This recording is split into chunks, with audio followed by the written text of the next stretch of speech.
Welcome, everyone. Thank you for joining the Holocaust Center for Humanity's Lunch and Learn program. For all of you who are regulars at our Lunch and Learn series, you will notice that I am still not Alana Cohn-Kennedy, the Holocaust Center's Director of Education. My name is Dr. Beth Greek-Palelli, and I am the Kurt Mayer Chair of Holocaust Studies at Pacific Lutheran University in Tacoma, Washington. I will be serving as the host for today's Lunch and Learn program, which is part of a series titled America and the Holocaust. Thank you to our community partners for supporting this series. A special thanks to the Powell Family Foundation, Nancy Powell, Pacific Lutheran University, Amnesty International, and Seattle Group 4. This program is being recorded and will be available on the Holocaust Center's website starting tomorrow. The idea for this series began with conversations at Pacific Lutheran University last year when no one had yet heard of COVID-19. We were planning our annual Powell-Heller Conference for Holocaust Education. Then COVID hit, and we were fortunate to begin this exploration in a new way, in a virtual reality, thanks to the Seattle Holocaust Center for Humanity's Lunch and Learn series. And I encourage our listeners today to go back to the Holocaust Center's archives to watch our three-part series that debuted in October. Today, our exploration will continue with an examination of interactions between Jewish Holocaust survivors in displaced person camps and American forces stationed in post-war Germany. For those of you who've been part of our series, you'll know that our earlier programs explored the issue of knowledge in America. What did the American public know about Nazi attacks against Jews? What type of coverage were the acts of discrimination and persecution receiving in the New York Times? We discovered that very careful readers of the Times would know a great deal about the dangers Jews in Europe were facing. Our second program from last Tuesday explored the intrepid rescue efforts of one American journalist named Varian Fry, who tried to save as many refugees as he possibly could while working in Marseille, France. Today, we continue our story by looking at what happened to Holocaust survivors who now found themselves living in displaced person camps after the war had ended.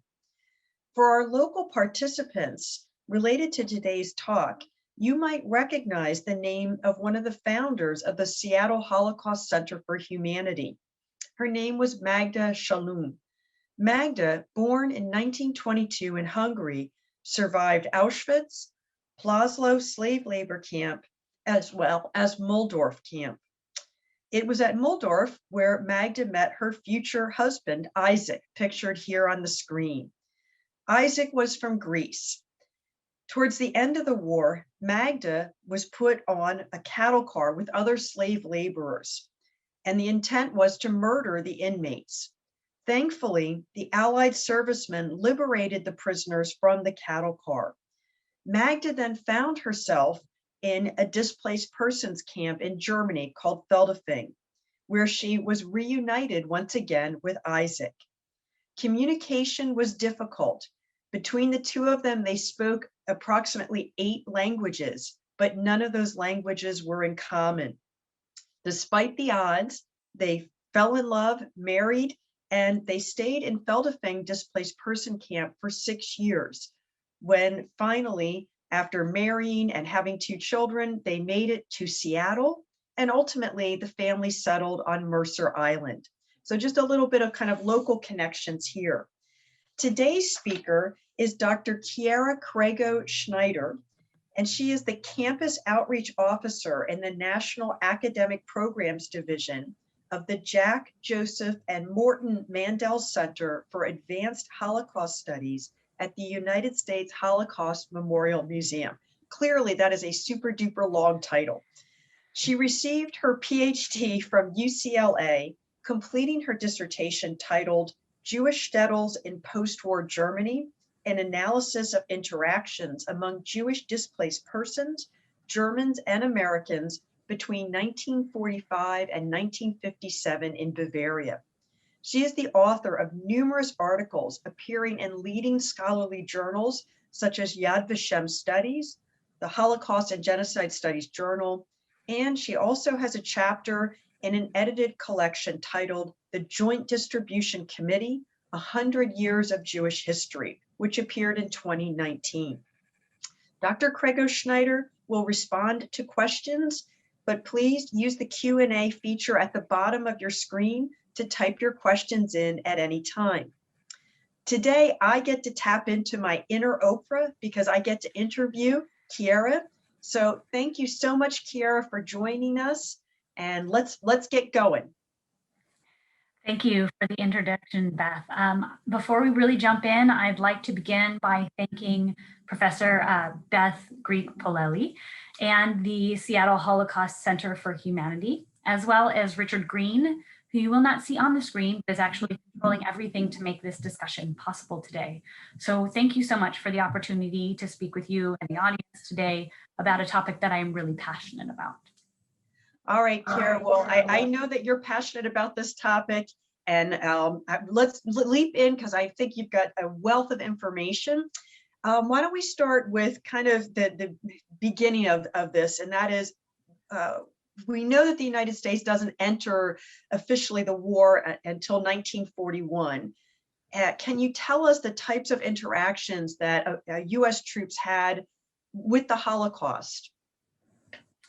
Yeah, this is a great question because the US does enter in 41, but they have essentially no contact with the Holocaust until they start liberating concentration camps as they move westward toward Berlin. And this is really not until the spring of 1945. Now, this doesn't mean that the troops and the government did not know about what was happening to Holocaust, to European Jewry.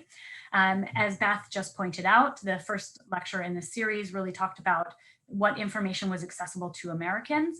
And actually, the US government and the military knew from 1941 about the final solution to murder Europe's Jews. This information was readily available at the top levels. But already by the spring of 1944, you have intelligence that's coming into the American military, noting that on average, somewhere around 10,000 Jews are being murdered every day in the Auschwitz concentration and death camp alone. So we have this information. This information actually reaches a number of Jewish organizations in the United States. And those organizations really start pushing already in the spring of 44, so a year before the war ends, for the American military to start doing something that will end the Holocaust. The original suggestion was either to bomb the railway lines that are bringing Jews into Auschwitz, or to bomb the crematoria and gas chambers. But the US military argued that the best way to save lives was actually to end the war as quickly as possible. And by diverting bombs that could be used to hit strategic locations that would help weaken the Nazis and their allies, to stop the murder of European Jews would actually not save as many lives as would be saved if they could move quickly on the war effort. And one of their arguments was that although the US was able to hit some of their targets, there were bombing inaccuracies that would go along with this. That meant that you could lose a lot of Jews who were in the concentration camp by hitting prisoner areas or even barracks, and that there was the potential for Polish housing around Auschwitz to get hit, which could then be used by the Nazis for propaganda reasons. So at the top levels, they knew it was happening, and Jewish organizations are discussing what can be done about it. Now, as you heard, if you participated in the first discussion, this information is not just kept at the top levels. So in 1944, the Soviets share reports and photographs with the United States when they liberate Majdanek in July. And some of these photos make their way into everyday American presses. So for example, Life magazine ended up having a photo article that was about the liberation of Majdanek. The Los Angeles Times and the Daily Worker both run articles talking about what is happening in these concentration camps. And in August of 44, the New York Times also runs information about what is happening. So at all levels, whether Americans can really fathom the amount of death and murder, America is well aware of what's happening during the Holocaust, but we're not engaging in it until the end of the war. All right, and my goodness, that is just a wealth of information. I'm curious now, were there plans in place at Liberation that outlined the type of care that refugees would receive? And what did these plans, if they existed, what did they really look like in reality? Yeah, so you have to remember that the US is coming off of the Great War. It has not been that long between the two world wars. And so there is an anticipation that the US and other allies will meet with the refugee problem. And the preparation for this potential refugee problems happens quite early. The problem is that a number of aid organizations, as well as the US military, are looking back at the Great War and how that solution, how that problem was solved. And it's not actually a good mirror for what ends up happening in 1945. So in 1943, the US is influential in establishing the United Nations Relief and Rehabilitation Administration, which you can see here was signed into action under FDR. It is a 44 combined member nations that come together and agree that they will help to aid European countries in need, as well as to care for the refugee population. There's a belief among the Allied military units in the zones of occupation at the end of the war that the refugee situation will be taken care of quite quickly, that it will be more manageable than it actually is. And what ends up happening is that all the plans that were put in place are largely inadequate for the DP situation, because World War I and World War II are totally different experiences. So the reshuffling of what the Nazis deemed as undesirable populations to the east and bringing in ethnic Germans from the east, combined with the occupation, the Soviet occupation of Poland, and later the occupation / annexation of certain countries into the Soviet Union, actually results in somewhere around 30 million people being uprooted. Wow. And so while a number of these people just start to try and return home, and literally people talk about the roadways being crowded with individuals, the Allies are met with huge numbers of populations that they need to now care for until they are able to repatriate them. And what the Supreme Headquarters Allied Expeditionary Force, so the combined forces of all the Allies, realized right off is that UNRWA can't handle the numbers. Their teams are too small, they're underprepared, they don't know how to deal with the situation. And what ends up happening is that they decide the military governments in each zone will instead care for the DPs until UNRWA is able to be functioning enough to take care of that situation, which doesn't happen actually until October of 1945. And what this translates as is that American liberating soldiers who are trained to fight and were working towards ending the war now become the individuals that have to help care for the victims they have just liberated. And so this is highly problematic, of course.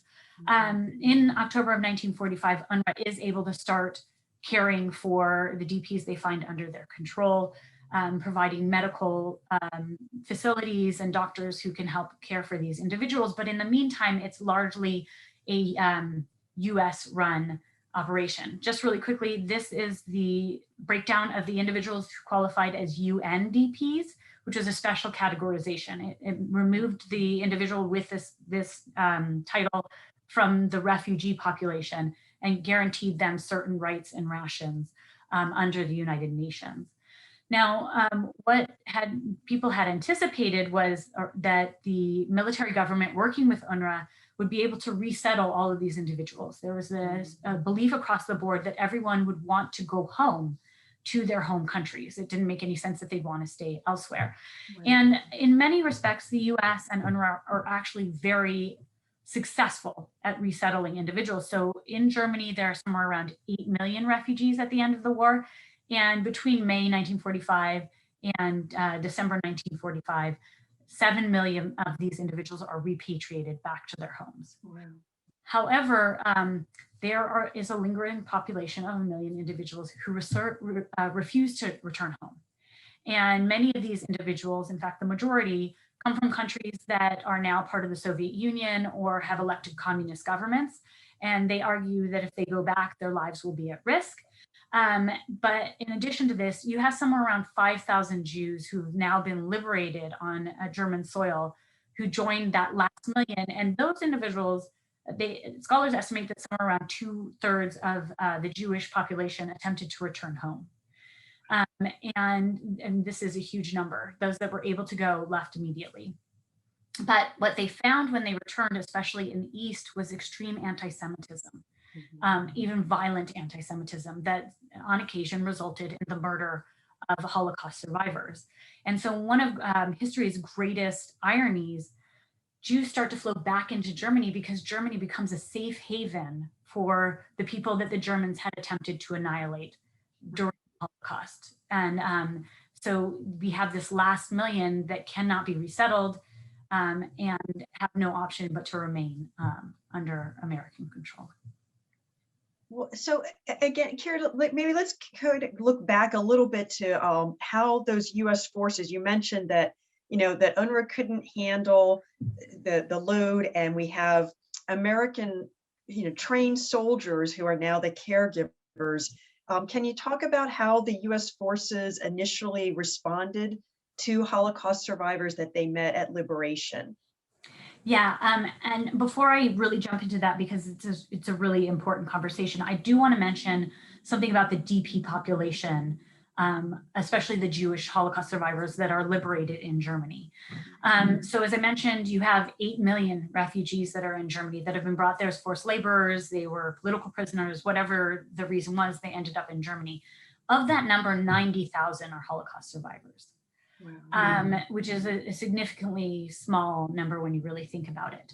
And despite Herculean efforts by the American military and the Red Cross, the British military and their organizations, somewhere between 20 and 30,000 Holocaust survivors die in the first weeks and months after the war. And as I mentioned, most of these individuals, so somewhere between 60 and 70,000, try and go home. Some of them come back, but we also have to remember that there are individuals who are too sick to actually travel anywhere, as well as individuals that watch their families be murdered and have realized that there is nowhere for them to return. There's no one with whom they should be reuniting. And so this is the population that these soldiers interact with in that immediate moment of liberation. Overall, American soldiers are incredibly sympathetic to the plight of Holocaust survivors. This is actually a picture that is taken on May 1st, 1945, so just after Dachau has been liberated. And this is a tubercular ward. You can see that it is quite full because tuberculosis passed very easily in the unhygienic situation that was concentration camp life. The individuals are emaciated. They barely look like they are able to hold themselves up. And this is what meets liberating soldiers. The liberating soldiers, to their credit, quickly try and make life easier for the individuals that they are liberating. They do this in several forms. Some of them take their spare shirts and trousers and give them to Holocaust survivors so that they can discard their tattered, ruined concentration camp uniforms and move one closer to feeling like a human being.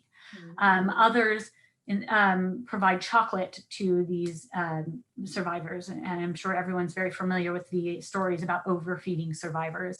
And this comes really from a place of concern and wanting to do what they can to help survivors feel better. You also have individuals who speak several languages because America is a melting pot. And these individuals help survivors to write letters to surviving relatives outside of Europe. There are individuals that, as you can see from this picture, are helping to move survivors that are too weak to move themselves into transport so that they can get to American field hospitals for the care that they need. And you really do see that American soldiers really push to do the right thing.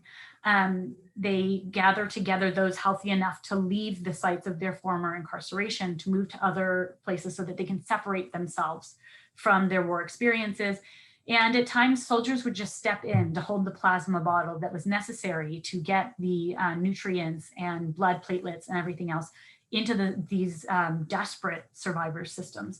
And so overall, survivors do the right thing. But I don't want anyone thinking that every liberator approaches DPs and says, or newly liberated individuals and says, like, I can help with this, because that's not true.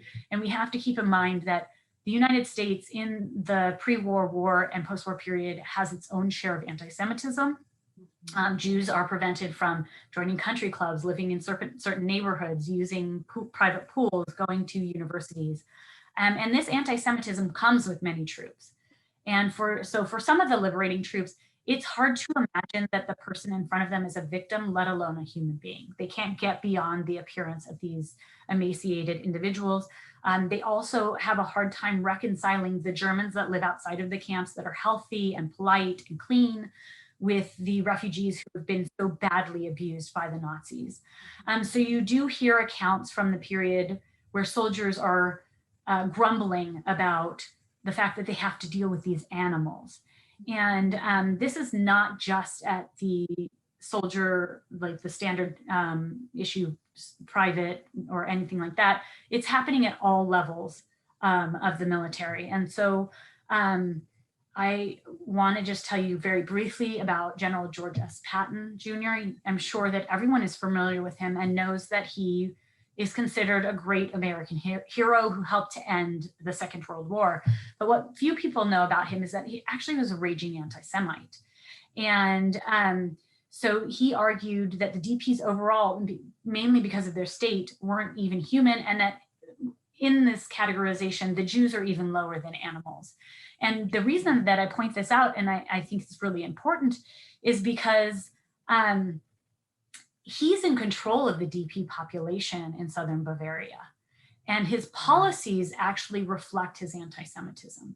And so when Jews are brought into the facilities that are established by the American military outside of the concentration camps, what become designated as DP centers, Patton orders that there be barbed wire fences around these facilities, and that armed American guards make sure that DPs don't come and go as they please. They had to actually have written response. So they're essentially liberated, but cut off from the rest of society.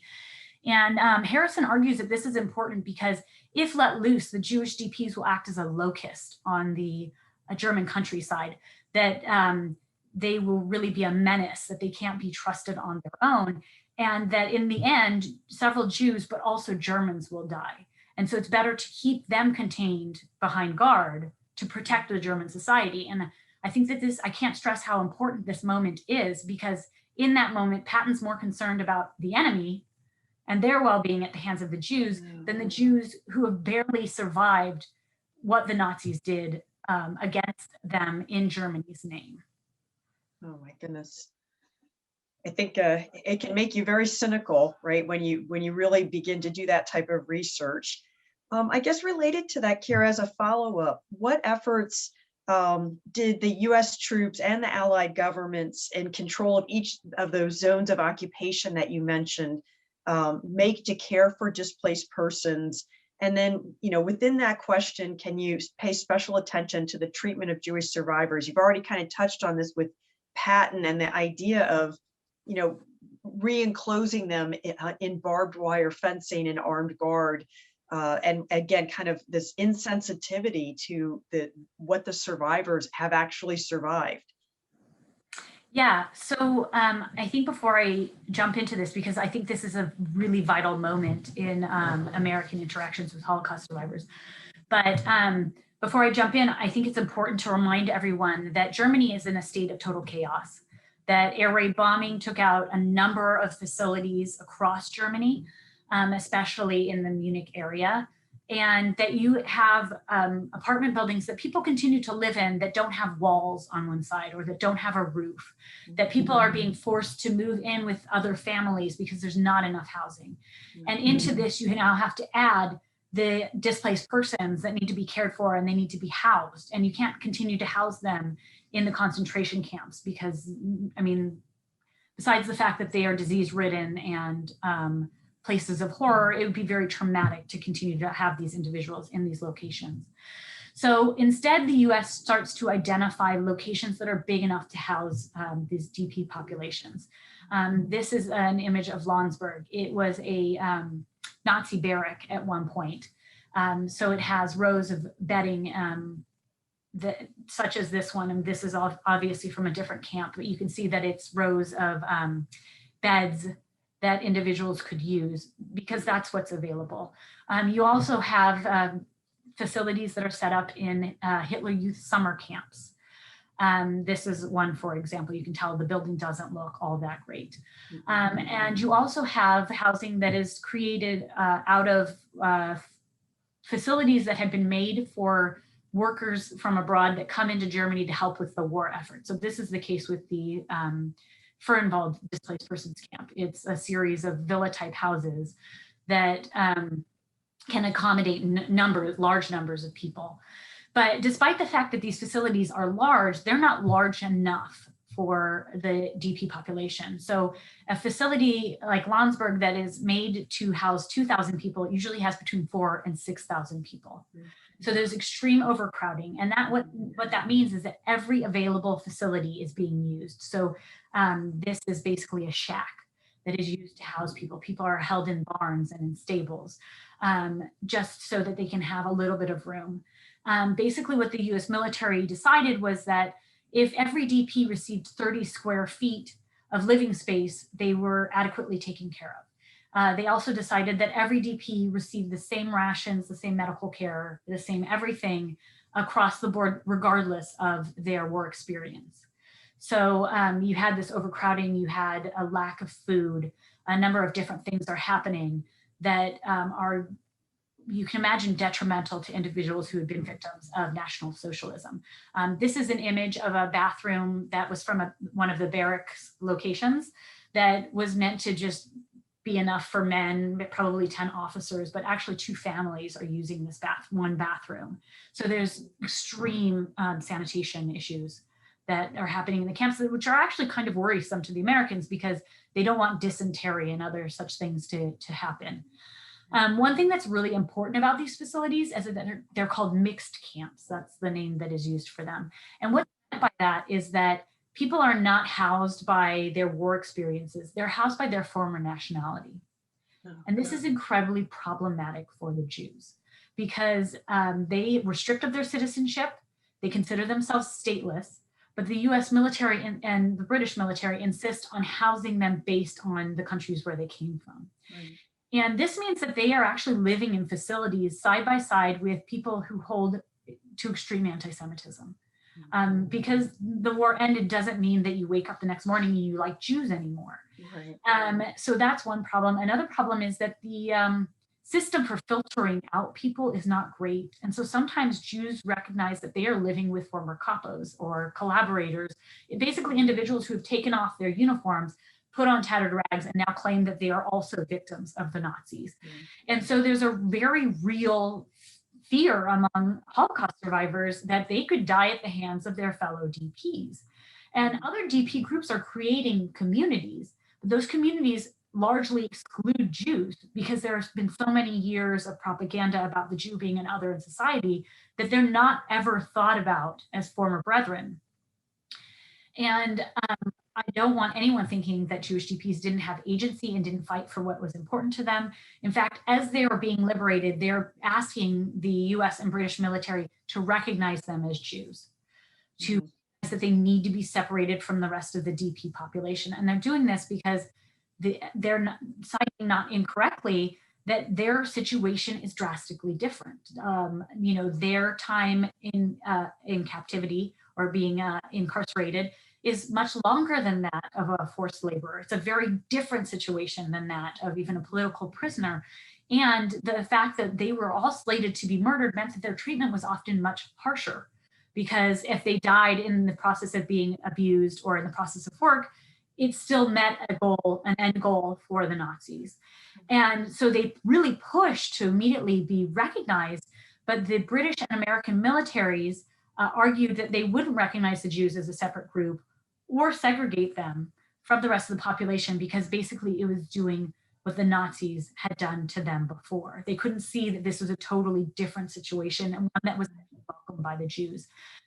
For the British, it's pretty easy to understand why they did this, and it mainly has to do with mandatory Palestine and the fact that if they recognized Jews as Jews, then there was the potential for that Jewish national group to now demand that they have a home in Palestine.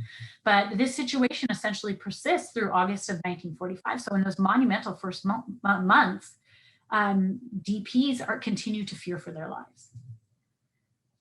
Unbelievable, right? I mean, and again, just the lack of imagination for the now caregivers, right? That the British and Americans can't really differentiate what it means to segregate Jews, and that it's not reinforcing what the Nazis did to Jews. That's mind-boggling.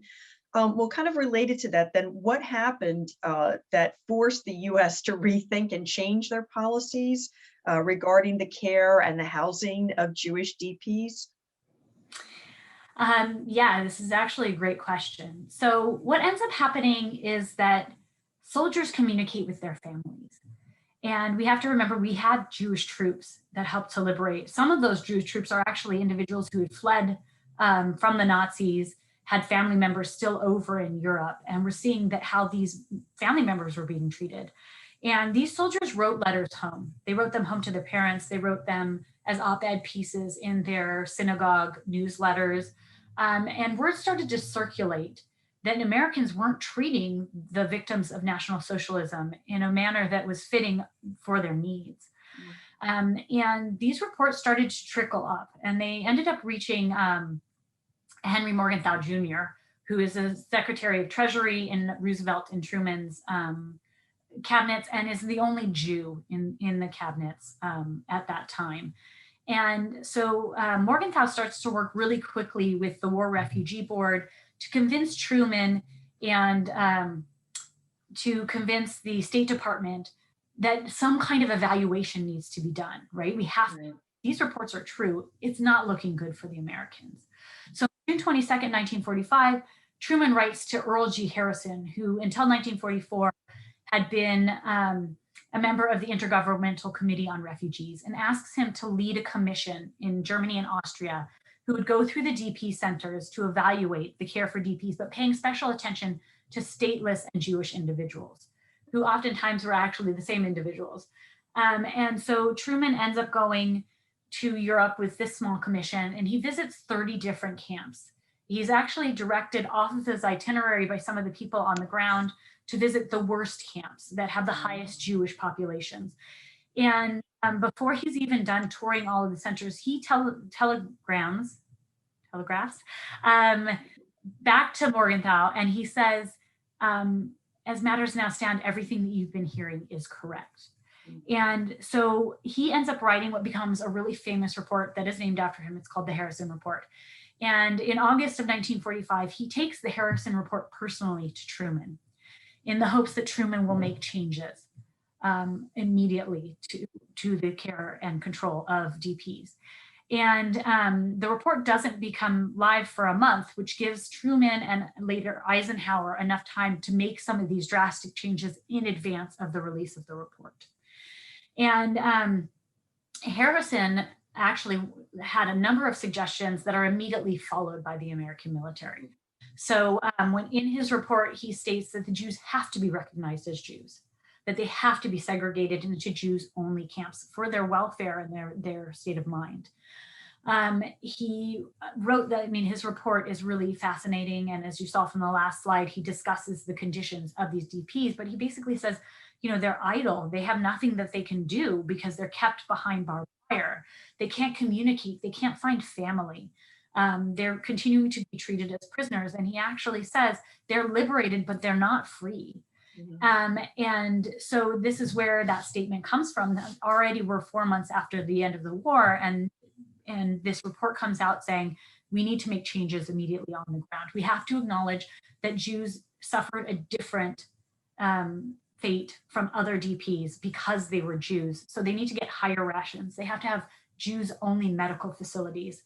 And these changes start happening on the ground. So Eisenhower comes in and he goes through the camps himself. He orders that his officers start regularly visiting the camps so that if there is any problem in any of those centers, they can be addressed immediately. He also orders that his troops start requisitioning goods from the German society to bring up the level of living in the camps to equal that of the Germans. In one of his statements, Harrison had said that Jews could walk to the barbed wire fences and look out and see healthy Germans living in their own homes as if the war had never happened. And so Harrison pointed out, like, what does this mean for Jews who are now thinking that perhaps the American military condones what the Nazis had done to them? It's very, it's a very confusing moment for them with the way that they're being treated. And so you start to see an American presence in the DP camps themselves on a more regular basis. And Eisenhower also appoints a Jewish advisor who he speaks with the Jewish committee and the individuals who are living in DP camps, and he takes that information to the military and kind of translates what their demands are, and same goes the opposite direction. So US military policy was often very confusing to individuals who were not in the military, and the Jewish advisor would then translate that for the DPs. Another really important point that Harrison made was that the British should open the gates of Palestine, that they should issue at least 100,000 visas immediately, and that the US needed to start accepting DPs into our borders. So these are the major changes that end up happening.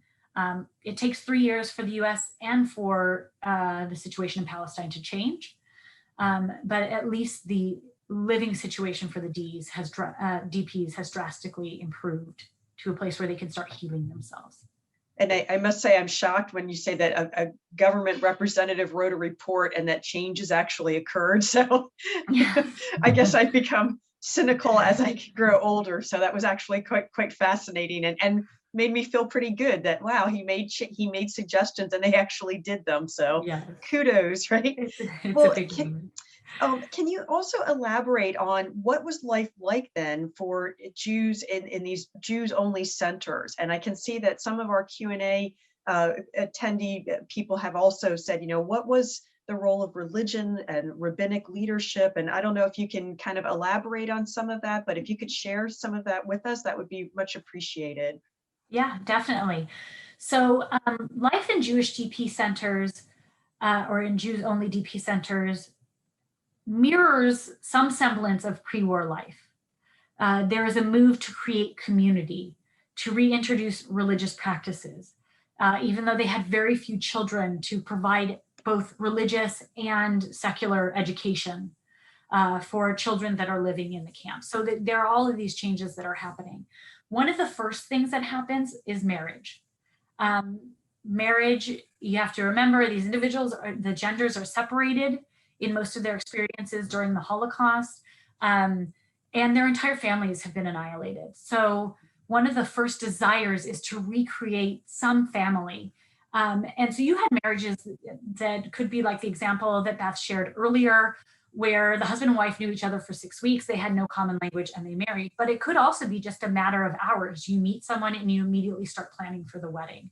One, he did an excellent job of describing this by saying, I was alone, he was alone, we figured together we might be half as alone.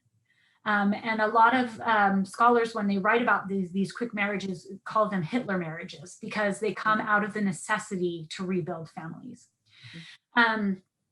Also, what comes with marriage? Babies.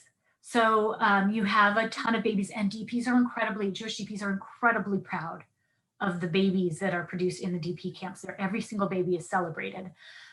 This is partially because women want to make sure that their damaged bodies can reproduce. That's a big part of it. They want to recreate family, but they also want to know that they can do that. Especially women who had testing done against them that nobody was telling them what was being done to them because it wasn't important that they understood it. But also because rabbis and Zionist leaders promoted the birth of babies as an act of revenge. You tried to wipe us out, but look at us repopulating.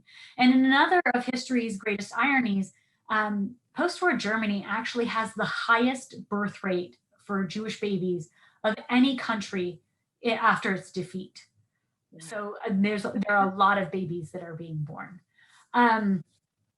So in the DP camps themselves, they're trying to create cultural centers. They are definitely trying to reestablish religious communities. So this is an example. Most Jewish DP camps did offer some form of celebration that you could attend if you wanted to for the holidays. They also, like the Fernwald DP camp, which is the longest running center, it ran until 1957, had 6 synagogues. So you could kind of pick what kind of Jew you wanted to be in the post-war period. They created secular schools, and these secular schools often prepared children for their future lives in Palestine. And so they started to recreate these things. They had religious ceremonies like the one that you see, but they also had athletic clubs. They had theater. They had theater troops that would actually travel from one displaced persons camp to another so that they didn't have to see the same play over and over again. They had musicians and orchestras that came out of these DP centers. And they not only provided entertainment for the DPs, but they also provided entertainment for American soldiers. So you can see even in these cultural aspects, there is this overlap. So this image that you see before you is of an orchestra that is performing for UJA staff as well as American soldiers in Munich. And as I mentioned, they have these athletic clubs, and the athletic clubs are twofold. One of the reasons for them and a lot of this rebuilding of male bodies is because Nazis had argued that Jews were feminine, that they were not masculine. And so you had these centers that come up to illustrate that the Jews are just as strong as everyone else. Also within the centers, after they realize that Jews are going to be there for a while, they start introducing ORT schools, or the Organization for Rehabilitation Through Training. And these schools not only offer language courses, but they also offer training in skills that Palestine, that the Yishuv in Palestine, the Jewish movement in Palestine, has identified as necessary for the state of Israel when it becomes a thing to actually function. So people are training for their future lives. Additionally, you have politics. The war does not end political rift. While the majority of the political parties represented were Zionist, they were not on the same page at all. You'd have 2 and 3 different Zionist organizations who would argue that their form of Zionism was the best form of Zionism. And this political move really illustrated that a number of Jews felt that they would never be safe until they were in a Jewish homeland where everybody around them was Jews. So they created kibbutzim, which are socialist living environments where they could train for their future lives in Germany. In fact, one of the kibbutzes that they had in Germany was a former Nazi's farm. So they tilled the field of this former Nazi's farm, and they felt like that really was preparing them for their future lives. But they also protested against the closed gates in Palestine. So they had a voice and they were really expressing their desire to be in Palestine. Before I wrap up this one, I do want to point out that you'll remember I said the Jewish population was around 50,000, which was about 2% of Germany's displaced persons population in that last million. But the situation changed in 1946 and 1947. Extreme anti-Semitism in the East, combined with the release of individuals who had fled into the former Soviet Union during the Holocaust, led to a number of Jews coming back to their pre-war homes and experiencing murderous anti-Semitism. So this image is from the Kielce pogrom, which happens in July of 1945. And a number of Holocaust survivors are actually murdered by the police and by local residents. And this really triggers people who are already feeling unsafe in the East to move westward. And so no statistics from the time are actually completely accurate. They range all over the place, but somewhere between 250,000 and 200,000 survivors that have survived in the East start to head into Germany, Austria, and Italy in the hopes that they will be able to leave those places for their future lives abroad. And what ends up happening with this is not only does it take the DP population from 2% to 20%, but it also changes the demographic. The majority of these individuals are Jews from Poland, and they bring with them intact families, which changes the whole makeup. Because the DPs who were liberated in Germany were often somewhere between 15 and 45. Now you have children and you have grandparents. You have rabbinical leaders that were often killed right off in the concentration camps that are able to come in and reassert religious life in these centers. You have educators, which had been killed off during the Holocaust. So it really changes everything about the DP, the Jewish DP camp life with this new influx.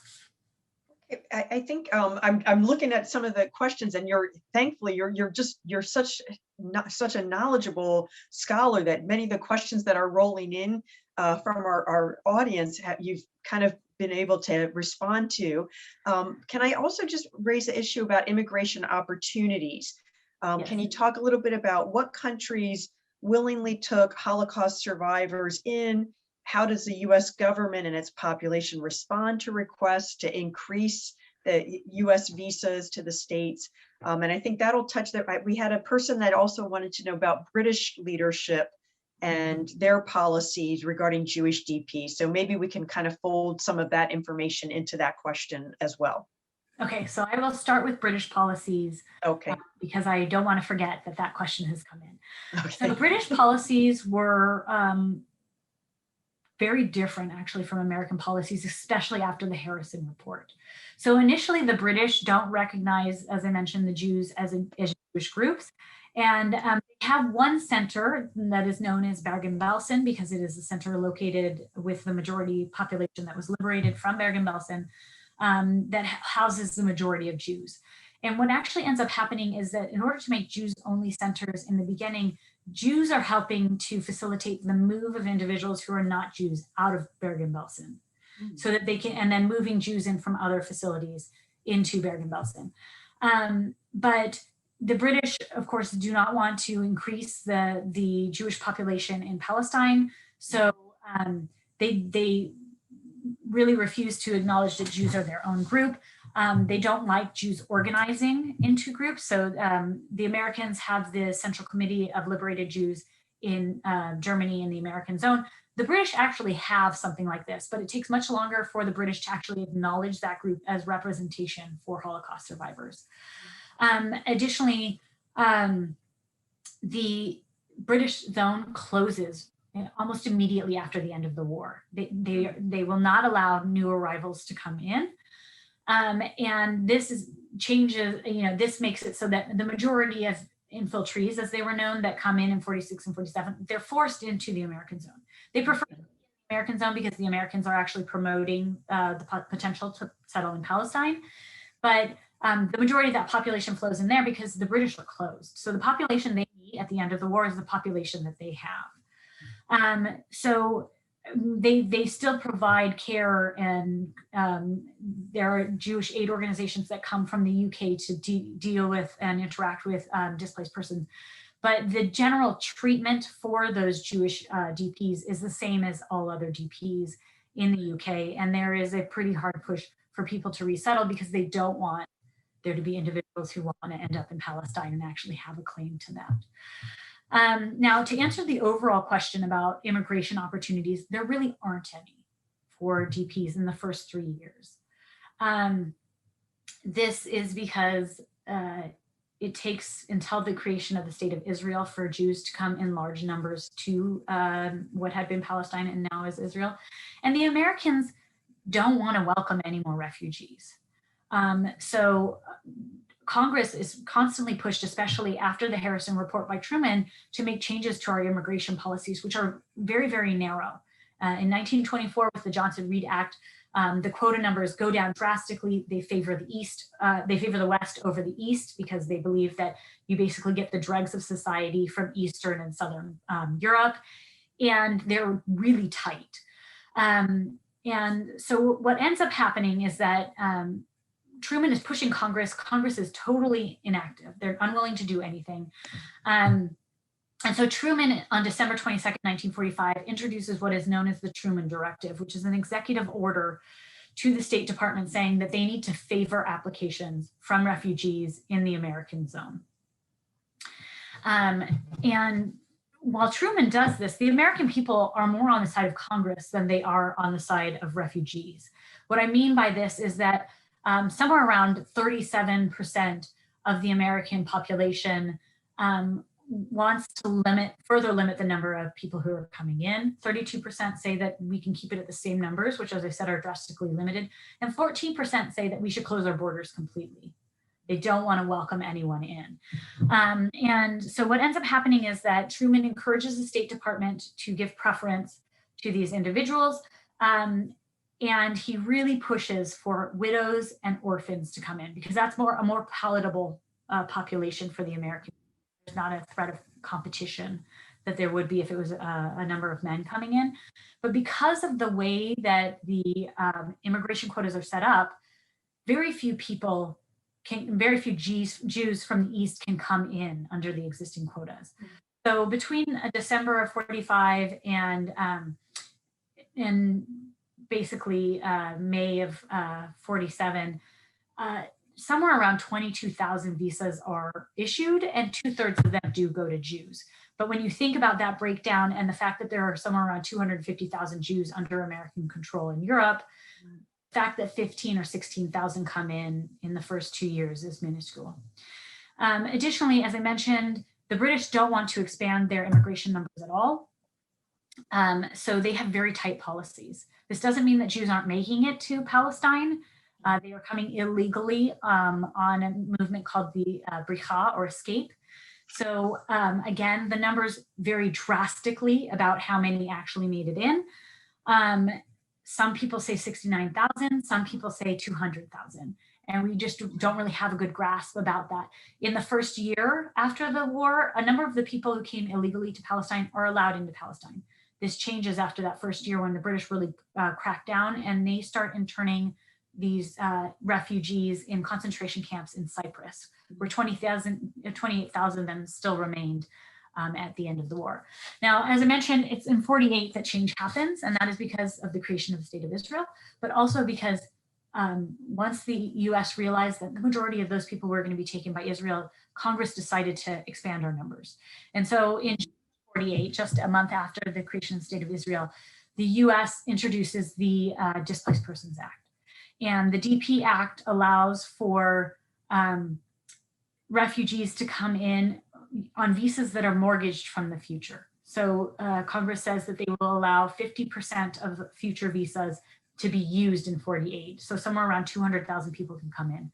However, the bill is actually written in a way that is discriminatory towards Jews.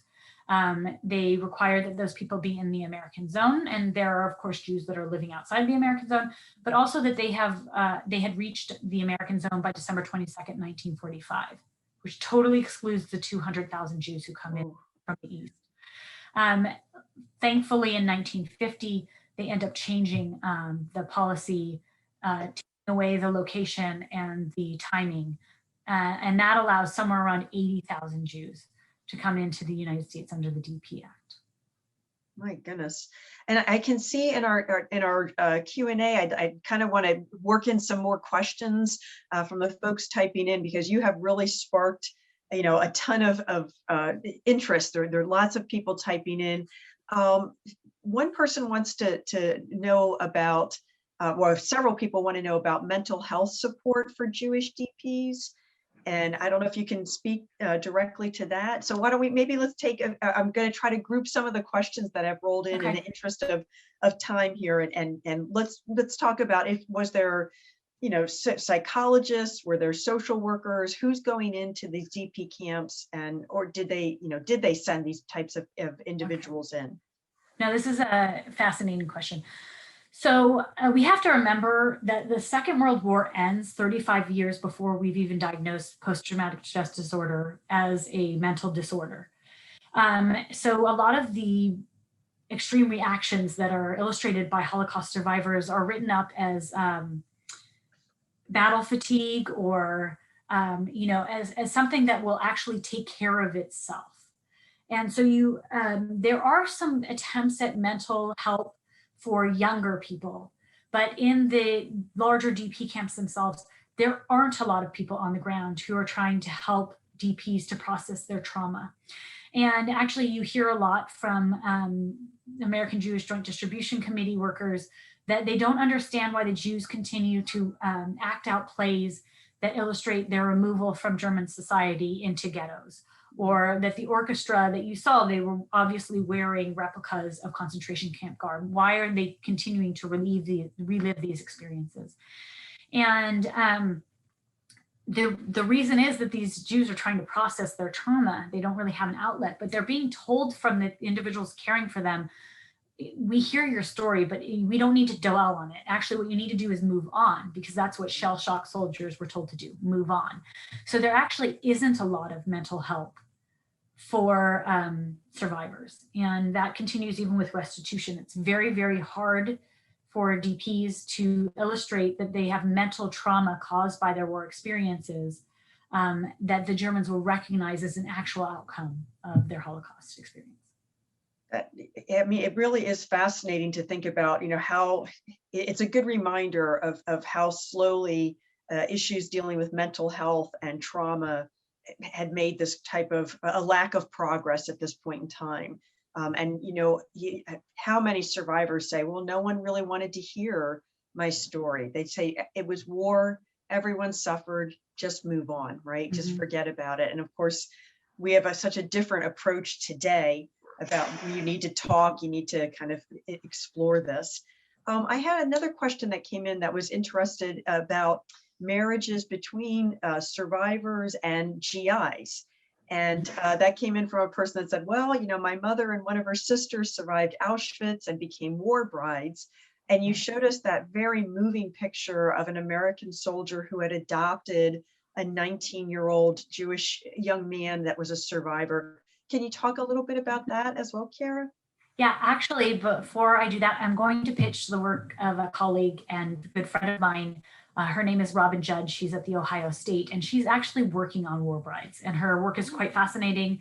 And the museum actually did a annual lecture with her a couple of years ago that is available on the museum's YouTube that is all about war brides. Okay. It happened more than you would think, although it was not easy because of fraternization laws and the fact that U.S. immigration was so limited. It actually took time to convince the authorities that you were actually in love with this person, that they should come and join you in the United States. But as Robin discusses, there are facilities that are created so that the war brides don't have to be tainted by the rest of the DP population, in a sense. Places where they study English, they learn manners and things like that, that display how Americans think that these individuals should act. And actually, these individuals were often put onto boats together and brought to the US as a group. So there are definitely interactions. I recommend that anybody who might be interested in this read or watch any video by Gerda Weissman Klein, who was liberated by her future husband and really delves into these issues. Well, I think that unfortunately, there's so many interesting questions, but we're just about out of time. Kierra, thank you so very much. This was just absolutely fascinating, and I can tell that you're like an encyclopedia of information. And my goodness, we could keep talking for hours. So thank you so much for participating in the program and sharing all of this information with our audience. I'm sure that everyone greatly appreciates it. I'd like to also thank the participants for joining in today's program. I'd like to thank our community partners for supporting today's program, including the Powell Family Foundation, Pacific Lutheran University, Amnesty International, and Seattle Group 4. I'd also like to thank Michelle Quinones, who is providing the closed captioning for us today and for all of our programming. This program has been recorded, and you will find it on our website starting tomorrow, along with other past Lunch and Learn presentations. this is the end of my three-part series. So this is my chance to again give all the thanks out to Richard Green, Museum and Technology Director, who was running all of the slides and making it look like, you know, it's nothing, it's all, you know, a piece of cake. I really can't thank Richard enough for his professionalism. My thanks to Alana Cohn-Kennedy, who is the person who allows me to step into her skillful shoes and play Oprah. I can't thank her enough. And also to the Seattle Holocaust Center for Humanities Executive Director, Dee Simon, who was gracious enough to invite Pacific Lutheran University's Holocaust and Genocide Studies program to be a part of and to help promote this three-part series of America and the Holocaust. Finally, I'm going to put in a plug for Thursday, April 8th. That's coming up before you know it. There's a Community Holocaust Remembrance Day program, which will feature Ingrid and Maud, who met briefly as children in the Netherlands when Ingrid's family helped hide Maud and her sister. As part of the program, we'll also have an all-community candle lighting ceremony. So bring a candle, turn on your camera, and join us as we mark this day of remembrance. More information and registration for the event can be found at holocaustcenterseattle.org. My sincere thanks to all of our participants. Have a wonderful day.